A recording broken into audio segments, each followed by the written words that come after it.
ಯಾಕಂದ್ರೆ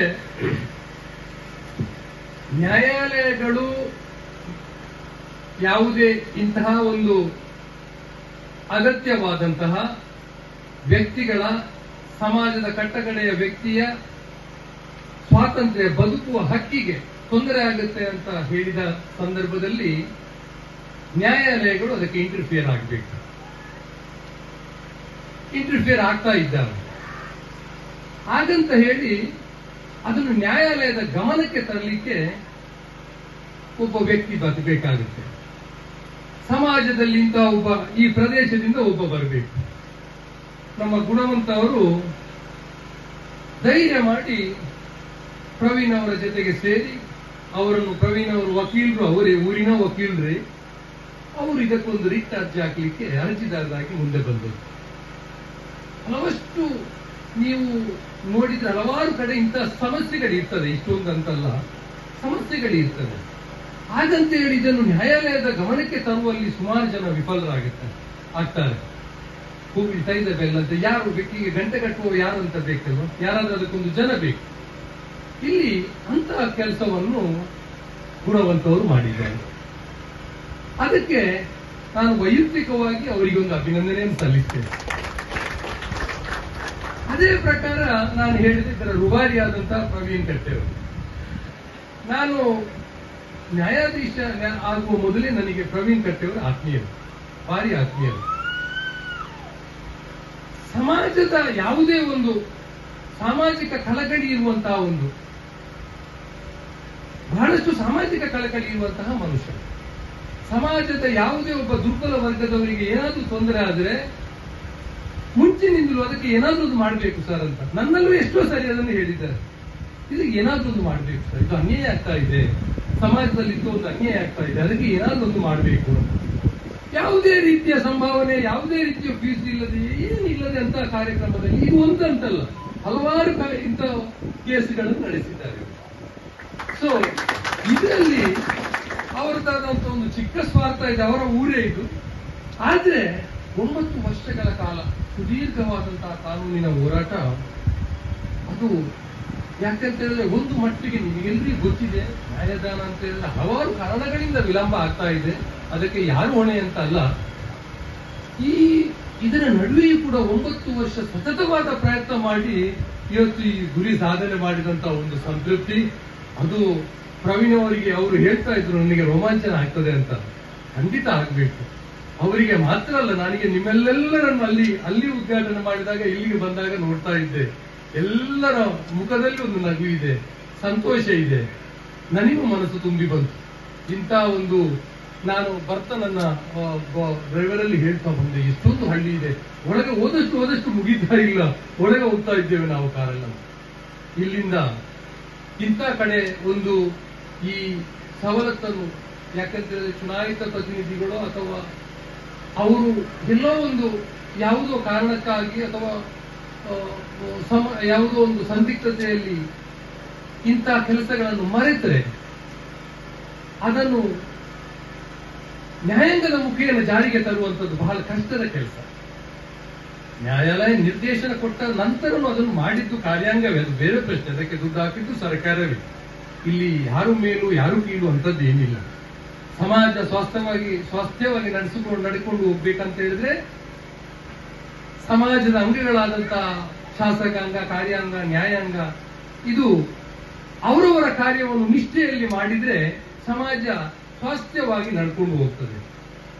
ಅದೇ ಆ ಗ್ರಾಮವಾಗ್ಲಿ, ಗ್ರಾಮದ ಅಭ್ಯುದಯ, ಆ ಮೂಲಕವಾಗಿ ರಾಜ್ಯದ್ದು, ಆ ಮೂಲಕವಾಗಿ ದೇಶದ ಅಭ್ಯುದಯ ಅಂತ. ಅದು ಈ 3 ಅಂಗಗಳು ಒಟ್ಟಿಗೆ ಅವರವರ ಕಾರ್ಯವನ್ನು, ಬೇರೇನಲ್ಲ, ಅವರವರ ಕಾರ್ಯವನ್ನು, ಕಾರ್ಯಕ್ಷೇತ್ರವನ್ನು ಚೆನ್ನಾಗಿ ಮಾಡಿದ್ರೆ, ನಡೆಸಿಕೊಂಡು ಮಾಡಿದ್ರೆ ಅದು ಆ ಸಮಾಜ ಉದ್ಧಾರ ಆಗುತ್ತೆ ಅಂತ. ಕೆಲವೊಂದು ಕಡೆ ಹಂಗೆ ಆಗುತ್ತೆ. ನಾವು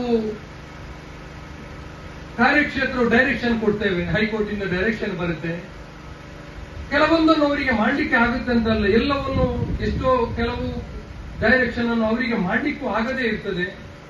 ಕೆಲವೊಂದು ವಿವಿಧ ಕಾರಣಕ್ಕೋಸ್ಕರ ಅಥವಾ ಫಂಡ್ ತೊಂದರೆಯಿಂದಾಗಿ, ಯಾವುದೋ ತೊಂದರೆಯಿಂದ ಅವರಿಗೂ ಅದನ್ನು ಇಂಪ್ಲಿಮೆಂಟ್ ಮಾಡಲಿಕ್ಕೆ ಆಗ್ತಾ ಇಲ್ಲ. ನಾನು ಈ ಮೂಲಕವಾಗಿ ಎಲ್ಲರಲ್ಲಿ ಕೇಳಿಕೊಳ್ಳುವುದಷ್ಟೇ, ಸಮಾಜದ ಉಳಿದ 2 ಅಂಗಗಳು ಶಾಸಕಾಂಗ ಕಾರ್ಯಾಂಗ ಕೂಡ ಇಂಥ ಒಂದು ಸಂದರ್ಭ ಬಂದಾಗ ಎಲ್ಲರೂ ಅದನ್ನು ಅವರವರ ಕರ್ತವ್ಯವನ್ನು ಮಾಡುವುದರ ಮೂಲಕ ಜನರಿಗೆ ಬೇಕಾದಂತಹ ಮೂಲಭೂತ ಸೌಕರ್ಯವನ್ನು ಒದಗಿಸಿಕೊಡುವಲ್ಲಿ ಎಲ್ಲರೂ ಕಾರ್ಯಪ್ರವೃತ್ತರಾಗಬೇಕು. ಒಬ್ಬರ ಡೈರೆಕ್ಷನ್ ಇಂದ ಮತ್ತೊಬ್ಬರು ಕೆಲಸವನ್ನು ಮಾಡ್ತೇನೆ ಅಂತ ಅಲ್ಲ, ಅವರವರ ಕೆಲಸವನ್ನು ಮಾಡೋಣ. ಆ ಮೂಲಕವಾಗಿ ಸಮಾಜದ ಏಳಿಗೆಯಾಗಲಿ, ಧರ್ಮದ ಬದುಕು ಅಂತ ನಾವೆಲ್ಲ ಹೇಳ್ತೀವಿ, ಧರ್ಮದಲ್ಲಿ ಬದುಕಬೇಕು ಅಂತ. ಧರ್ಮದಲ್ಲಿ ಬದುಕುವುದಂತ ಹೇಳಿದ್ರೆ ಏನು ಅದೇ ಅಲ್ವಾ? ಏನು ಅನ್ನ, ಅರಿವು, ಆಶಯ, ಔಷಧ ಅಂತ ಮೂಲಭೂತ ಸೌಕರ್ಯ ಮನುಷ್ಯನಿಗೆ ಬೇಕಾದದ್ದು. ಶಿವಪಂಚಾಯಕ ಅಂತ ಹೇಳಿದ್ರು. ಅನ್ನ ಬೇಕು, ಹಾಕ್ಲಿಕ್ಕೆ ಅರಿವೇ ಬೇಕು, ಎಜುಕೇಶನ್ ಅರಿವು ಬೇಕು, ಆಶಯ ಆತನಿಗೆ ಮನೆ ಬೇಕು, ಔಷಧ ಬೇಕು. ಸೊ ಈ 5 ಇದ್ರೆ ಅದೇ ಧರ್ಮದಲ್ಲಿ ಬದುಕುವುದು, ಅದೇ ಧರ್ಮ, ಮೂಲಭೂತ ಧರ್ಮನೇ ಅದೇ. ಅದನ್ನು ಮಾಡುವಲ್ಲಿಗೆ ಅದನ್ನು ಮಾಡಬೇಕಾದಂತ ಹೇಳಿದ್ರೆ ಏನು, ಆತ ಸಫಲತೆಯನ್ನು ಅಂತ ಅದರಲ್ಲಿ ಸಫಲತೆಯನ್ನು ಪಡಿಬೇಕಂತ ಹೇಳಿದ್ರೆ ಸಮಾಜ ಎಲ್ಲ ಇಂತಹ ಕಾರ್ಯಕ್ರಮಗಳು ಆಗಬೇಕು, ಈ ವ್ಯವಸ್ಥೆಗಳು ಆಗಬೇಕು. ಒಬ್ಬ ಆತನಿಗೆ ಆತನ ಮನೆಗೆ ಹೋಗ್ಲಿಕ್ಕೆ ದಾರಿಯೇ ಇಲ್ಲದಿದ್ರೆ ಆತ ಕೃಷಿ ಚಟುವಟಿಕೆಯನ್ನು ಹೇಗೆ ಮಾಡುವುದು, ಅದು ಮತ್ತೊಂದು ಕೆಲಸವನ್ನು ಹೇಗೆ ಮಾಡುವುದು? ನಮ್ಮವರು ಹೇಳ್ತಾ ಇದ್ರು, ಒಬ್ಬನ ಜೀವನ ಇದಕ್ಕಿಂತಾಗಿ ಹೋಗಿರಬಹುದು ಅಂತ. ಇಷ್ಟೊಂದು ಬೇಸರದ ಸಂಗತಿ. ಸಮಾಜದಲ್ಲಿ ಬಹಳಷ್ಟು ಗ್ಯಾಪ್ ಇದೆ. ಅತಿ ಶ್ರೀಮಂತನಿದ್ದಾನೆ, ಅಲ್ಲಿ ಬಡವರೊಬ್ರು ತೀರಾ ಬಡವರಾಗಿ ಉಳಿದಿದ್ದಾರೆ. ಒಬ್ಬನ ಮನೆಯ ಬೆಡ್ರೂಮ್ ತನಕ ರೋಡ್ ಇದೆ, ಮತ್ತೊಂದು ಹಳ್ಳಿಗೆ ರೋಡ್ ಇಲ್ಲ. ಈ ಗ್ಯಾಪ್ ಅನ್ನು ಹೆಂಗೆ ಫಿಲ್ ಮಾಡುವುದು? ಇದನ್ನು ಸಮಾಜದ ಒಟ್ಟು ಏಳಿಗೆಯನ್ನು ಹೆಂಗೆ ಮಾಡುವುದು ಅಂದ್ರೆ ನಮ್ಮ ಕೆಲಸವನ್ನು ಮಾಡಬೇಕು. ಚುನಾಯಿತ ಪ್ರತಿನಿಧಿಗಳು ಅವರ ಕೆಲಸ, ಕಾರ್ಯಾಂಗದವರು ಅವರ ಕೆಲಸ, ನ್ಯಾಯಾಂಗದವರು ನಮ್ಮ ಕೆಲಸ. ಈ ರೀತಿಯನ್ನು ಮಾಡಿದಾಗ ಸಮಾಜ ಡೆವಲಪ್ ಆಗುತ್ತೆ. ಇದಕ್ಕೆ ನಾವೆಲ್ಲರೂ ಮಾಡಬೇಕಾದದ್ದಿಷ್ಟೇ, ಒಂದಷ್ಟು ಜೀವನದ ಮೌಲ್ಯ ಅಂತ ಹೇಳ್ತೀವಿ ನಾವು. ಮೌಲ್ಯದಲ್ಲಿ ಬದುಕುವುದು, ನಮ್ಮ ಕೆಲಸವನ್ನು ನಾವು ನಿಷ್ಠೆಯಲ್ಲಿ ಮಾಡುವುದು, ನಾವು ಒಂದು ಸಂತೃಪ್ತಿಯನ್ನು ಪಡೆಯುವುದು, ತೃಪ್ತಿ ಜೀವನದ. ಯಾವಾಗಲೂ ನಾನು ಅದನ್ನು ಹೇಳ್ತಾ ಇದ್ದೇನೆ, ಹ್ಯುಮ್ಯಾನಿಟಿ ಬೆಳೆಸಿಕೊಳ್ಳುವುದು ಮತ್ತು ತೃಪ್ತಿಯಲ್ಲಿ ಬದುಕುವುದು. ಹ್ಯುಮ್ಯಾನಿಟಿ ಅಂಡ್ ಕಂಟೆಂಟ್ ಅಂತ ಹೇಳ್ತೇವೆ, ಮನುಷ್ಯತ್ವ ಮತ್ತು ತೃಪ್ತಿ ಅಂತ. ಯಾರಲ್ಲಿ ಮನುಷ್ಯತ್ವ ಮತ್ತು ತೃಪ್ತಿಯನ್ನು ನಾವು ಯಾವಾಗ ಹೊಂದಿಸಿಕೊಳ್ತೀವಿ, ನಮ್ಮಲ್ಲಿ ನಾವು ಅದನ್ನು ಆ ಮನುಷ್ಯತ್ವವನ್ನು ಬೆಳೆಸಿಕೊಳ್ತೀವೋ, ಅಥವಾ ನನಗೆ ಇಂಥ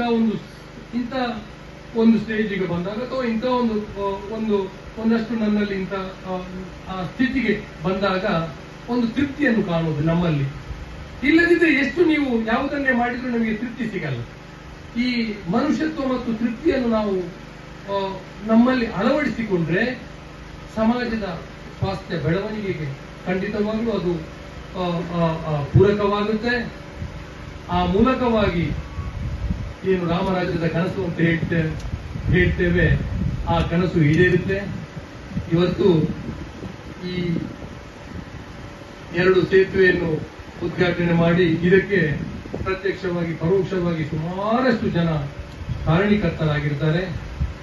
ಅವರಿಗೆ ಎಲ್ಲರಿಗೂ, ನಿಮ್ಮ ಈ ಊರಿನ ಎಲ್ಲರಿಗೂ ಮತ್ತು ಅದಕ್ಕೆ ಕಾರಣರಾದಂತಹ ಇರ್ಬೋದು ಅಥವಾ ಯಾರು ಉಸ್ತುವಾರಿ ತಗೊಂಡವರಿರ್ಬೋದು, ಇವರೆಲ್ಲರಿಗೂ ನಾನು ನನ್ನ ವೈಯಕ್ತಿಕವಾಗಿ ನಿಮ್ಮ ಪರವಾಗಿ ಅವರೆಲ್ಲರಿಗೂ